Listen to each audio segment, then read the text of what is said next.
Si le projet, c'est de savoir quel Premier ministre on va choisir, c'est pas tellement porteur d'avenir. La question qui se pose pour moi, c'est pourquoi ça n'a pas pété plus tôt. Enfin, je veux dire, s'il y avait un extraterrestre qui arrivait, qui regardait l'état de la France aujourd'hui, il se dit, waouh, c'est la 7e puissance économique mondiale, et puis il regarde les chiffres en bas, il dit, il y a 10 millions de pauvres, il y a les 500 fortunes qui captent 42% du PIB du pays, et vous êtes complètement débile. Donc comment on est capable d'accepter ça? Pour moi, il y a 3 raisons. On accepte ça parce que l'idéologie néolibérale a réussi à faire croire que chacun, par la méritocratie, sera l'heureux élu. Bon, il y a peu d'heureux élus.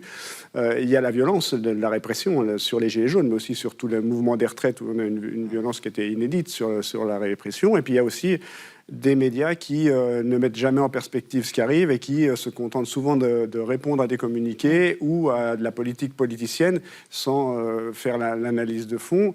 Et comme les détenteurs des médias, vous savez qui sont-ils, ils n'ont aucun intérêt à changer l'état du monde. Donc tout ça, ça tient. Pour moi, c'est une grande question. Pourquoi ça n'a pas pété avant ?